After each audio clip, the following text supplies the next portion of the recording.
Hello, and thank you everyone for joining the live Q&A of the film Indigo. Before I go ahead, I would like to ask all the viewers to put their questions about the film in the comment section down below. I'm Varun, Digital Media Coordinator for Animal Save Movement, and today we have Shaun Monson, the director of the film, and Amy Jean Davis, the founder of Los Angeles Animal Save. What a great film showcasing Joaquin Phoenix's rescue of Liberty and Indigo from the slaughterhouse. A big congratulations, Shaun, for showing the individuality of mother and daughter cows who were destined to be slaughtered, but were the lucky ones to be able to live a safe and free life together at Farm Sanctuary in California. And thank you, Amy, and everyone at LA Animal Safe for building that relationship with the slaughterhouse. How are Liberty and Indigo doing? When was the last time you saw them? Well, they're doing amazing.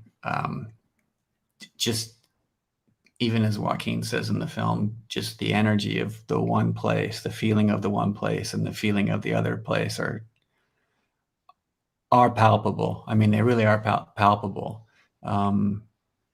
It's very interesting for me to think about that because it's okay. So that's earth beneath your feet, right? It's just a piece of real estate.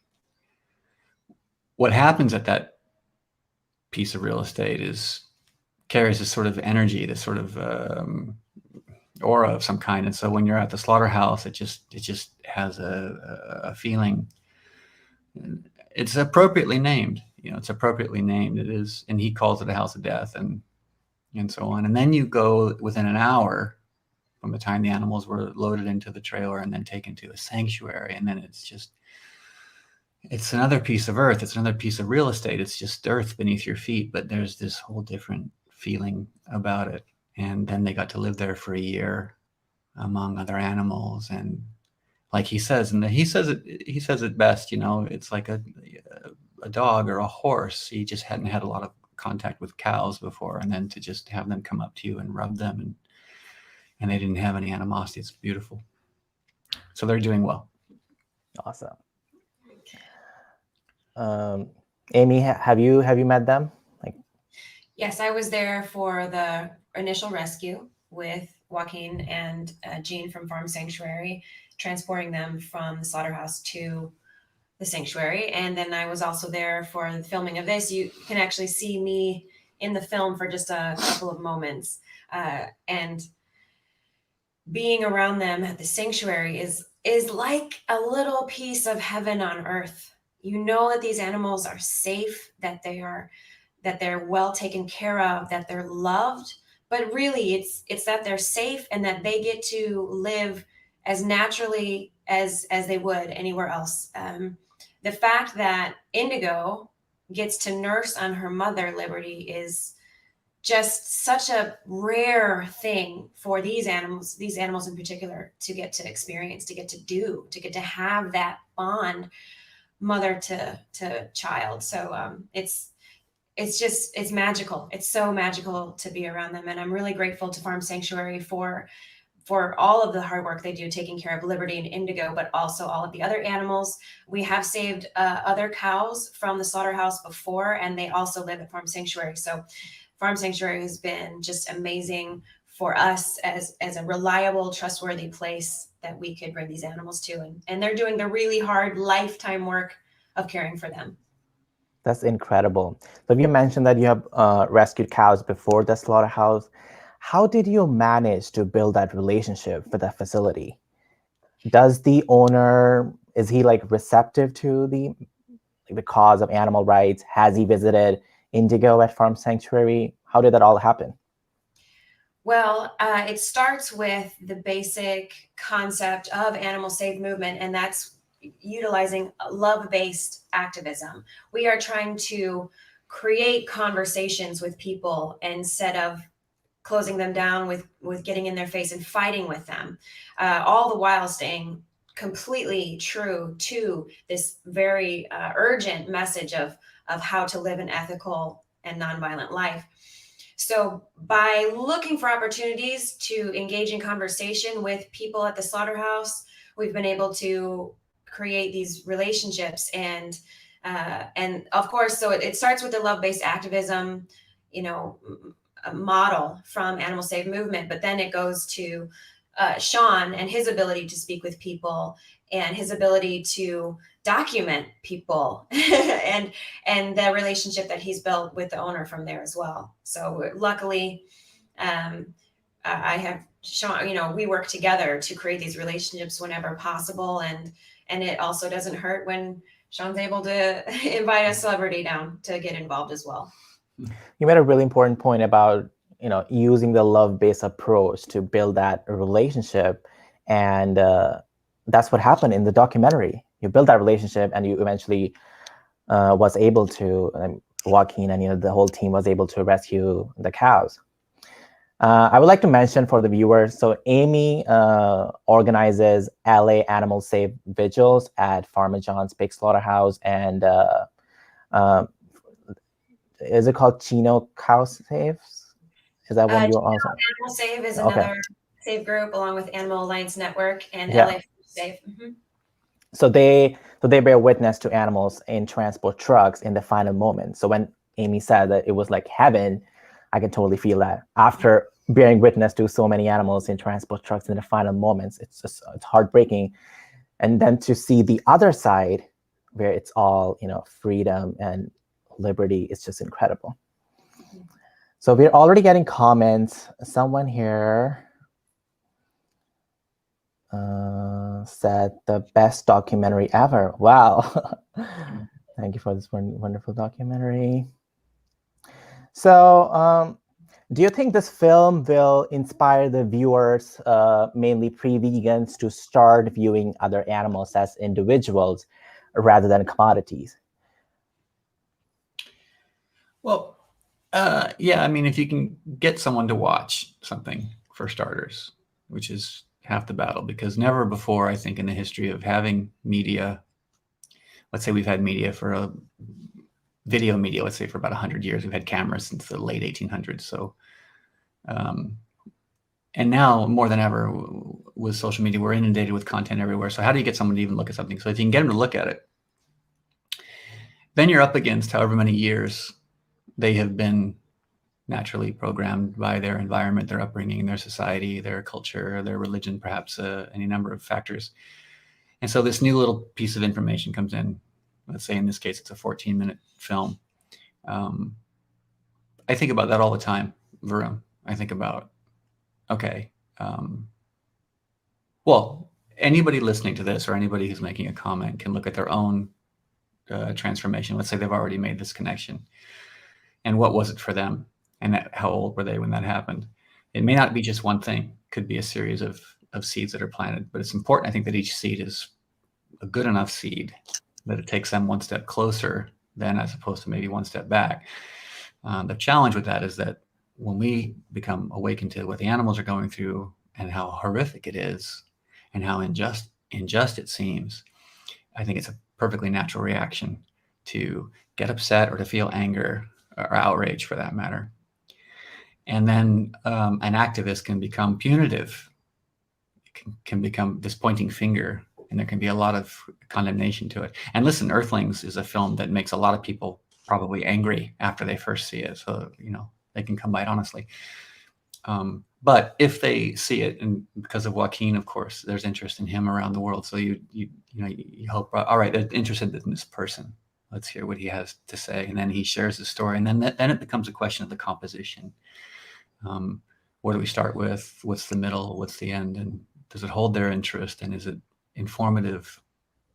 I try to make everything I do informative, a little bit philosophical, and even slightly spiritual, some sort of deeper ethical component to everything, so that it maybe hits on different levels.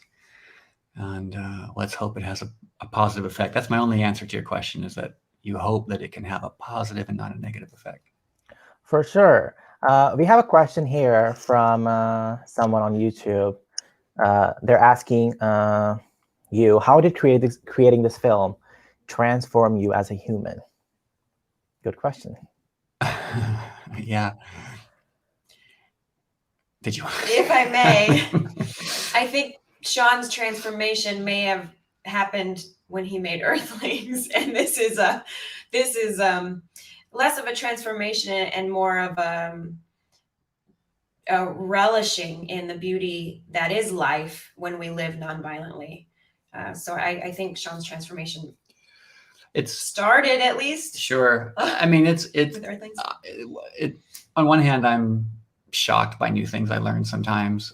New forms of cruelty or things or practices that I hadn't heard of that are happening, I discover, and I'll be like, whoa, I've been doing this a long time. I've been doing this since the 90s. Like, I hadn't heard of that before. They're doing that, you know, and I'm just like, oh. And then alternately, on the other hand, I'll maybe be documenting something and I'll see something very touching, and you think you've seen it before and you haven't. So yes, it has an impact. When Indigo walked up to Joaquin, here's the thing. Here's just a technical thing for everybody. First of all, it was terribly windy that day. It was super windy. You don't quite see it, but it's very, very windy and it's dusty. So I have 3 cameras and we have them all mic'd, and the sound is useless. So there's dialogue between Joaquin and his sisters and the volunteer, and we have pieces of it, but it's, you know, so it just gets, so I couldn't edit it. So that gets lost with the environment. So then, you know, it's very bright and it's windy and we're shooting outside. The camera I was operating had a viewfinder on it. The other 2 cameras only had monitors. The monitors are harder to see in harsh daylight. These are just technical elements I'm sharing with the audience, but they translate into what makes it into the composition. So then you hope you're in focus. You hope your settings are correct. You hope there's not too much dust blasting into the camera and that everything's going to keep working. We did have one battery shut down in the middle of it. We lost power. But here we are standing, and you hope you're facing people in the right direction. You know, you to be honest, you hope you're not facing a bunch of butts, that everybody's not turned around the opposite way, that the animals aren't the opposite way. These things are all issues. And so we're constantly moving. We're trying not to film each other. We call it crossfire. And then in this moment, this animal just has walked over. This is a pretty big field, by the way. And I just turned to film her, and I'm in the viewfinder and I'm like, where's Joaquin? Where's she going? Like, and so I have to look, I make sure I'm in focus, and I'm just trying to hold steady because it's all handheld, and I do not like handheld filming. I loathe handheld. I shouldn't say loathe. I'm not a big fan of handheld, but I've been reduced to handheld almost my entire career because we're sort of just running around capturing everything, and we can't stabilize the image as much as I'd like. But we just follow her, and Joaquin's kneeling there next to Saffron, this other cow, and she just walks right up. And if you saw the whole clip, because it gets cut, Saffron almost gets jealous that another cow is coming over and he's showing affection. So Saffron comes over and starts nudging. It's hilarious. I cut away, but in answer to the question, I am touched by moments like that. I'm surprised all the time when I'm around animals and humans having these beautiful interactions. So yes, I am. I'm affected still. So that shows, like, documentary making and just recording, it's not an easy job. Mm-hmm. No, the trick is to make it look sort of, yeah. I've sometimes compared it to being a plumber, you know, when the toilet's flushing, great. But when the crap backs up, you know, there's something wrong. So our job is to make sure that never happens, but we are reduced to technical limitations all the time, and them working optimally. So for sure, we didn't like, I'm pretty sure when we watched the film, we didn't notice that all those things were going on. Yeah. And we only have a short time. I mean, I think we were only there with them for maybe 2 hours. It was pretty quick. So,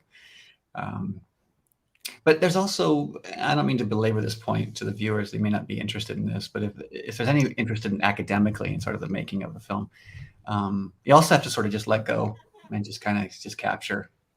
And we, you know, this is essentially a sequel, this film, to the film Liberty, which was made last year and right after the Oscars. And this was sort of a follow-up. So these two go hand in hand. And in both instances, we managed to just capture something extraordinary happening that day.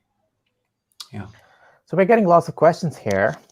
This one is from Ray, and he's asking, I think many non-vegans will find it surprising to see a documentary about domesticated, not wild animals premiering on Earth Day. how important it is to connect cows to wild animal extinction. How important is it? Yeah, do you want to comment on that? Well, for starters, the things that animal agriculture does in order to continue their industry, they keep it as out of the media as much as possible. They keep it out of general education for children, growing up in schools. And so we don't know what they're actually doing. And if we did, we wouldn't want to support it. For example, all those people out there who are horse lovers, if you're a real horse lover, you're not going to be eating cows, because the cattle industry works with wildlife services to round those horses up and cull them, kill them, or just make them live in, closed off spaces and not give them that freedom to live their lives. So horses are killed for hamburgers, to be, blunt about it. The fact is, animal ag takes up more land space on this planet than any other industry. And who lives in that space? I mean, if there's no animals living there, okay, it wouldn't be as big of a deal, right? No, not at all. Wildlife live there. And so we kill off the predators because we don't want these predators killing our precious future meals. The whole system is super corrupt in that they get to say who lives and who dies, not just the animals that they're breeding into existence to kill and dismember and feed to people, but also the animals that would otherwise be living in that open space in nature. So we kill nature in all kinds of ways in order to kill other parts of nature that we're gonna then, some of us are gonna eat. So the connection is, it would be like saying, if there was an intruder in your house coming around every few minutes, and trying to hurt you. But people say, do you feel safe in your home? But don't talk about the intruder. But you feel safe in your home, right? But don't talk about the intruder. You can't separate the two. Animal agriculture is killing the planet in all kinds of ways, including wild animals in nature. Absolutely. A lot of people don't understand that there are so many hidden victims behind people's quote unquote hamburgers. Like horses, other free living animals get killed all the time to create room for grazing animals. So here we have another question. Do you think that teaching the world about speciesism important in motivating them to watch animal liberation films like this? Absolutely, because it's a correlation you can be familiar with in terms of racism or sexism. So they might already have experience with those or familiarity with those. They haven't maybe correlated it yet to animals for whatever reason. In fact, the first 14 minutes of Earthlings is really a breakdown in sexism, racism, speciesism. It sort of kind of sets that stage so that when you start talking about animals, you go, you correlate it more than you may have before. Definitely. Absolutely. And there's also so many connections between the way speciesism works and the way other oppressions, such as sexism, works. For example, if you look at advertisements of animal flesh, like beef and stuff like that, they're promoted as something that men are supposed to eat in order to feel manly.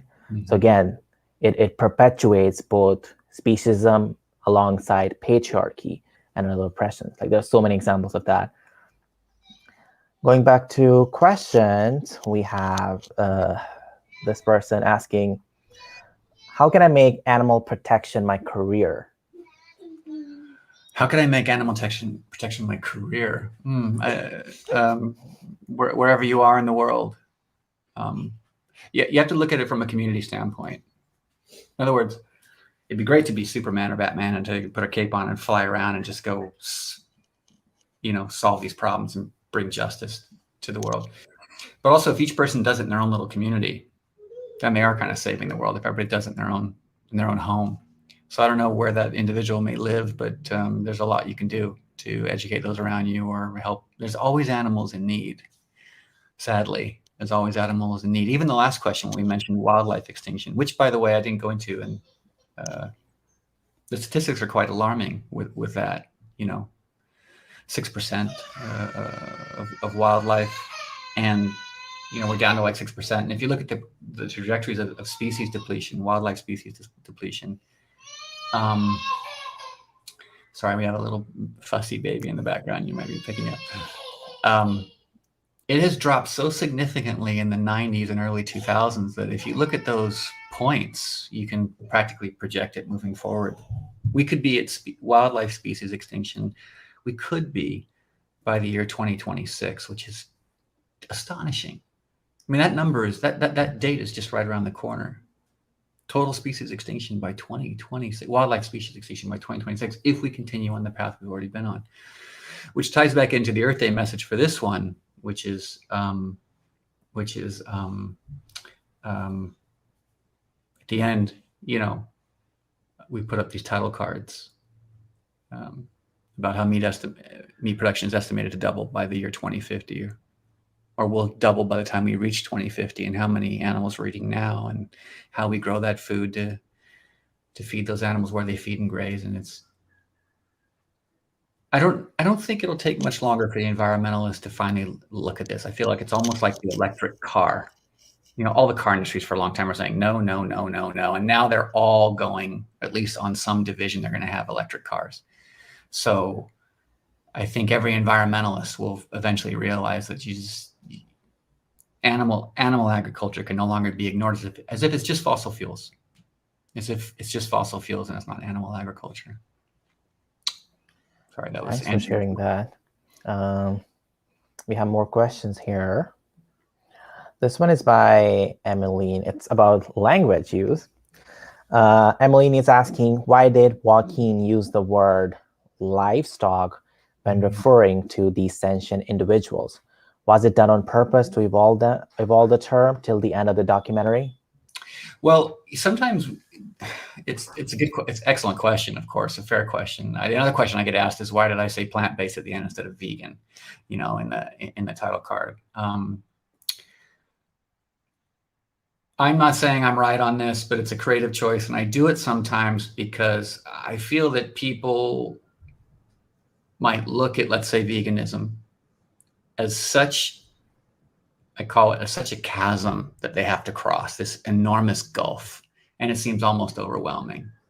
For whatever reason, that term might feel too much for them, even though that is the goal. If I say plant-based because I'm talking about food, it seems to be like they might be willing it doesn't seem so heavy for them. So that's just a creative choice that I make in that one. And the same thing is with livestock, because she's absolutely right with her question. But because so many people don't even refer to animals as individuals, don't think that food animals are perfectly fine to eat and consume, we speak to be understood. So I use sometimes terms that people are familiar with so that the entire piece isn't so advanced or something in its concept that they just turn off and they don't watch it.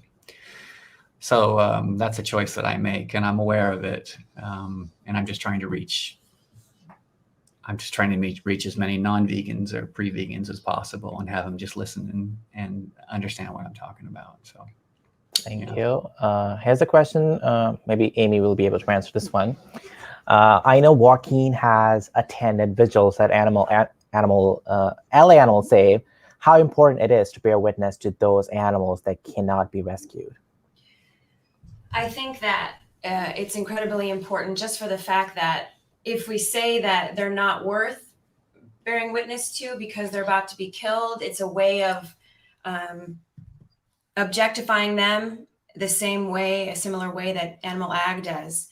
They're individuals, and if you were on that truck, you would want somebody to say, I see you. There's nothing I can do for you but see you, but I'm here for you and I see you. And that act of bearing witness is something that actually inspires people on a deep level that they have no way to see that coming. They don't know how they're going to be transformed until they actually bear witness. And it really makes you realize how urgent it is that we get humanity to evolve away from eating and using animals, because you're there and you're looking into the eyes of the victims and there's very little that you can do for them. very important to bear witness. Thank you. And how often does Joaquin attend animal vigils at Farmer John and other slaughterhouses? Well, due to the pandemic, we have not been able to hold very many pig vigils since it started, a year. It's been a little while since we've been able to do that. And, just like many actors, they're busy, they get booked on projects out of town, and we never really know when that's going to happen for Joaquin or any other celebrities. So we're just hoping that we can have the pig vigils again and get some people inspired to come down and bear witness. Thank you so much. Another question from David. They're asking, do you think we need to transform our economic system and establishing a green collective economy where all human beings and living beings are valued? Well, of course. I mean, that's the goal. And really what we're asking for is respect. Maybe it's some deep tribal, I'm not sure what it is in us that doesn't respect others, not just other races. We don't respect people in our own race, but other animals, other life forms. In fact, when I did a film called Unity, I talked a lot about expressions of life and how life has always expressed itself in multitudinous ways. And for us to have love and compassion and empathy for some expressions of life, but really indifference or even an attitude of aggression toward other expressions of life. Meanwhile, we might be going to yoga, we might be going to church, we might be reading. It's really an interesting duality that we have. And because life has always expressed itself in this whole way. And for some reason, we haven't yet, in our conscious evolution, developed the capacity to respect all life. We're selective with our respect. And that's why I call it tribal, maybe, for lack of a better word. We have respect. We might all love our mother, or we might all love our favorite sports team or something, whatever it is. But then we totally dislike the other team, and that's been programmed into us for a long time. That's every Disney movie you've ever seen. There's the hero, and then there's the evil, whatever. And it's the way society has been. So it takes a great deal of human conscious evolution to rise up to that. But that is the goal. A plant-based economy, a green economy. It literally is the only way that we will survive. I mean, the figures at the end of the film are undeniable. How are we going to feed? Well, let's just take the 80 billion right now.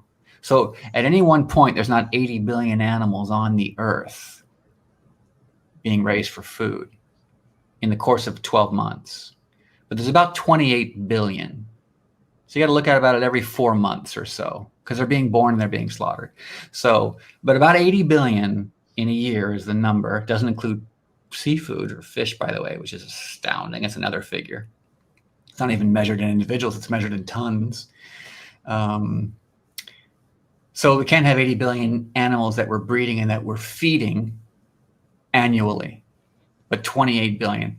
Now, how can we feed 80 billion animals and we can't feed 1 billion humans, most of them children? That's some crazy math. I mean, I just want everybody to sit with that for a second. How do we feed? And some of these animals are big. They eat a lot more than a human would. Chickens, not so much, but pigs and cows, absolutely. And we can feed, no problem, 80 billion a year. And we can't feed 1 billion humans, mostly children. And we're going to go to 160 billion. It is the most unsustainable way of producing food. But they made it taste so good for most people. They lathered it with so much stuff. It's like we fell in love with the taste of meat, and it's been sending us to the hospital ever since. It's made us sick ever since. It's damaged our forests, and it's certainly deadly to the animals. Fatal, absolute. And it stops and starts at the lips. There's no movement really like it if you think about it. There's no movement like it where it can stop and start right here at the lips. You couldn't abolish the British Empire with a menu. You couldn't end the Holocaust with a menu. You couldn't end slavery with a menu. Here's something that can stop and start right here. It would seem like it should be easy, but it's so deeply, deeply, deeply enmeshed in our consciousness that we almost can't fathom eating something else. So there's this process we have to go through, but we'll get there. I hope so. We'll get there. Yeah. We have this question from Animal Defender. They're asking, can we see Liberty online? This is the first I've heard of it. Also, we missed this one earlier. Can it be watched now? I can answer the latter part. The Indigo is available on YouTube. Just search Animal Save Movement, Indigo, and you'll find it. What about Liberty, Shaun? What about? Oh yeah, they're all online. Just do a search for it. Yeah. It should be easy to find. Should be all over the place. Awesome. Let's look at more questions. Aquatic lives. So Shaun, you mentioned the figure 80 billion. Is 80 billion the number of animals killed or the number of animals that we raise per year? Well, if we raise them, we kill them. So these aren't really, mutually exclusive figures. They're being raised for food. But what about animals such as cows? They're raised they can be raised for like 4 or 5 years. But it's not like they're a cow who's bred into existence this year won't necessarily kill this year if she's, for example, used for dairy. Sure, there's some crossover, of course. But the figures that we've looked up, and anybody can look these up, don't take my word for it. I used to hear 60 billion, then I began to hear 70 billion. Now I hear more and more that it's 80 billion. As more and more people eat meat, are interested in eating meat, or it's becoming more and more available. So the demand is going up. But yeah, that's they use these animals for other products. Sure, I've seen I've seen their blood collected for various reasons. I've seen of course, their hides are collected. The valves in their hearts are collected. I filmed that actually. We haven't released anything like that, but we filmed the valves of their hearts, which are collected and kept and later taken to hospitals for people who have a heart surgery and need to get a new valve. Sometimes, pig, sometimes cow. So they, use the animal for various reasons, but the main one is meat. It's for food. It's astounding how 8 billion people think it's 8 billion. I mean, the number is incredible. But one person doesn't eat one animal in a year. I think the UN did a study once. Don't quote me on this, but if I remember, the UN did a study once that the average person will eat about 7,000 animals in their lifetime, 7,500 animals in their lifetime. So I thought that was really curious. I have to look that up further. But if you think about chicken or fish or sardines or shrimp or any number of them, I mean, it's quite a bit as opposed to eating one cow. Yeah. I don't want to get lost in the numbers too much, but that's the statistic. If you could look it up and see. I don't think I'm too far off the point with the number. I'll take a few more questions and then we can wrap up. Let's see. Question by Gary Smith. Shaun, do you know if the 80 billion number includes dairy cows and male chicks round up in the egg industry? Kind of similar question. Yeah. I should think it's included, but I know the seafood is not, but I think it's included. I think that's the number. That's actually a good question, because I haven't looked at the statistic, the source of the statistic, if it's specifically about the animals that are killed and then dismembered and made into food products.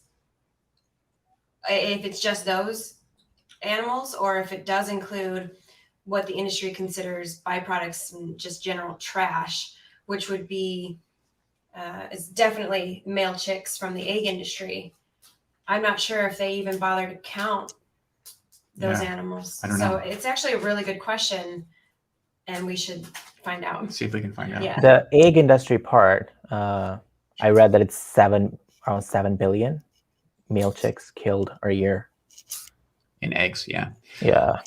When we were shooting, actually, these numbers came up. We were talking about some numbers, and I think the wind-up, the take-home messages is that the numbers are astounding.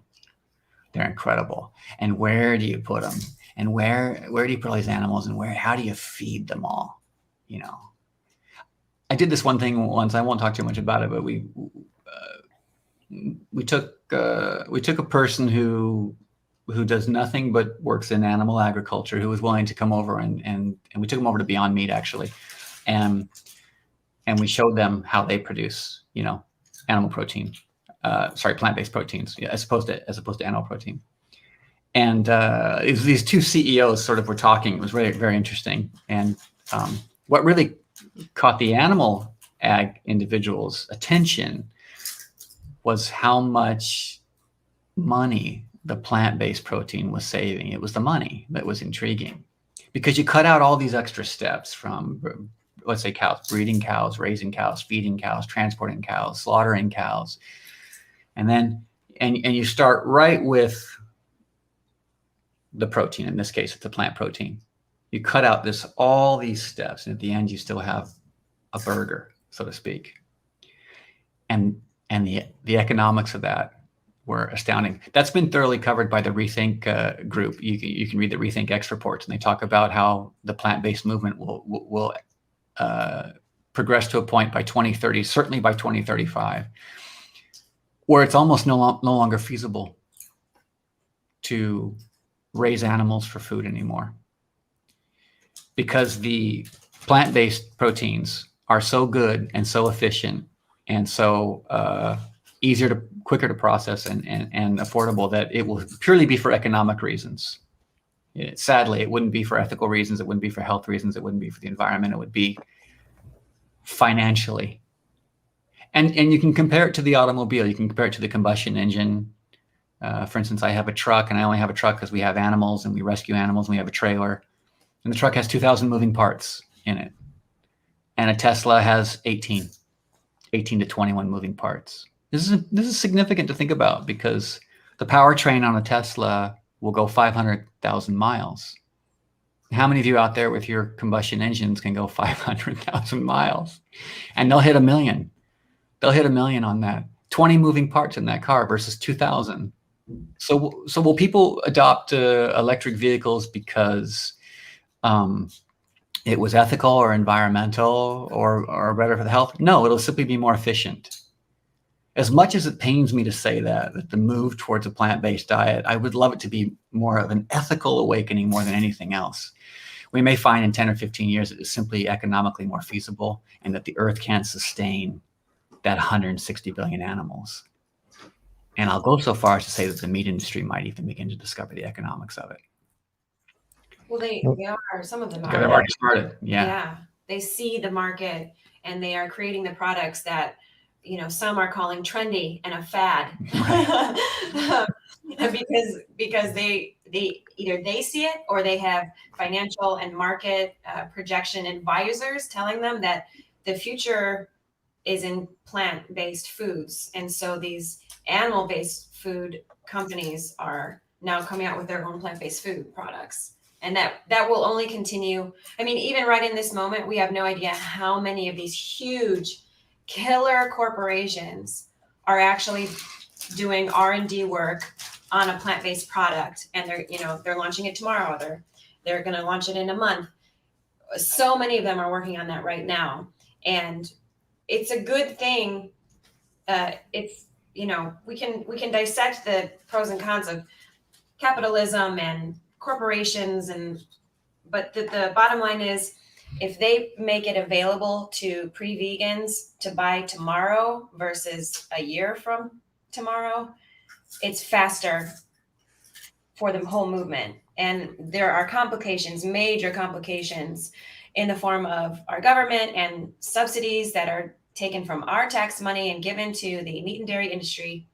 And that needs to be addressed too. But I think that as we move forward, little by little, we are dismantling the whole system. And eventually it will come to a breaking point, whether it's because this plant-based food trend never went away and more customers are jumping on board, or whether it's environmentally, there's no space left. The water has been polluted. The land will not grow the feed crops, and the land won't graze the animals.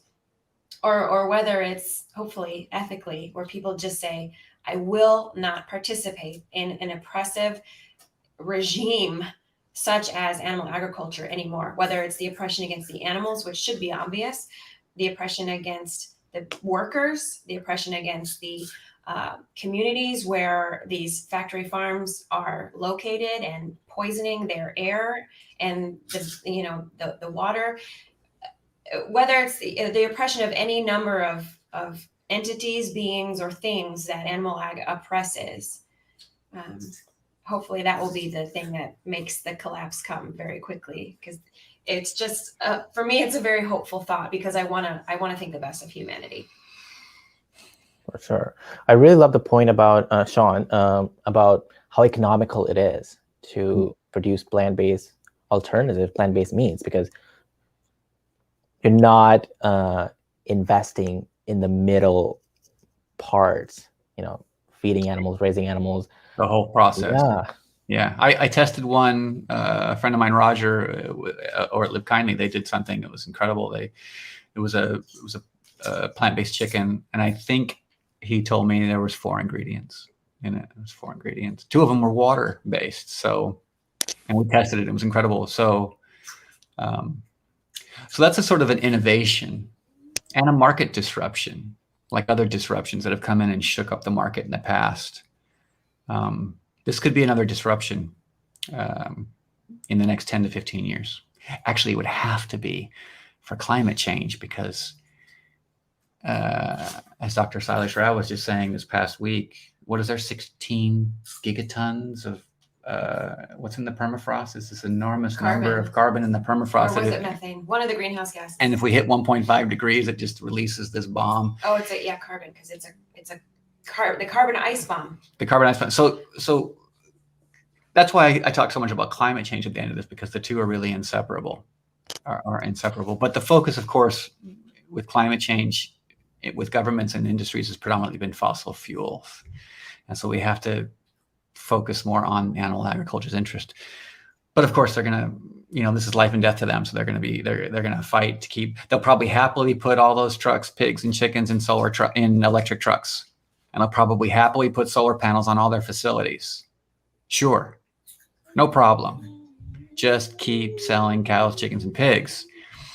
Whereas the deeper problem is the animal agriculture, the food, that how do you feed and raise that volume of animals for people who want to eat them?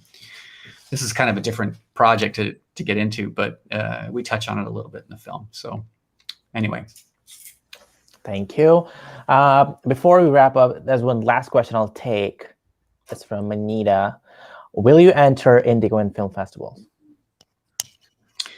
Sure. I'm happy to have this stuff get entered in all these festivals and get seen anywhere anyone will show it. We'll have to see how this, absolutely, Anita. Of course, we're going to totally submit it to festivals for sure.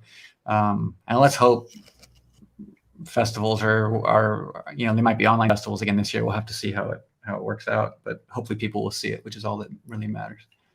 Yeah, we just need help with that. Shaun is busy writing, editing, shooting all the time, and I usually hand it off at this point, and I'm on to 2 other things right now. Actually, I sort of deliver it, and then but I don't see why not. We get lots of emails for short film requests. We got them all last year too, with Guardians of Life, which we did, and Liberty. I just hope they do well. I hope they get seen during this pandemic. People can see them at these festivals. We just need some help with that. That's all. So I'll end this panel now with this final comment. It's not a question. I became vegan today. I won't support animal abuse. Yay! Wow. So thanks so much again, Shaun and Amy. It was a pleasure to have you. And what a great documentary. I can't wait to see it being shown on other platforms and have tens of thousands of people watch it. Thanks again. And thanks all the viewers for staying with us and your questions. Thank you, and see you later.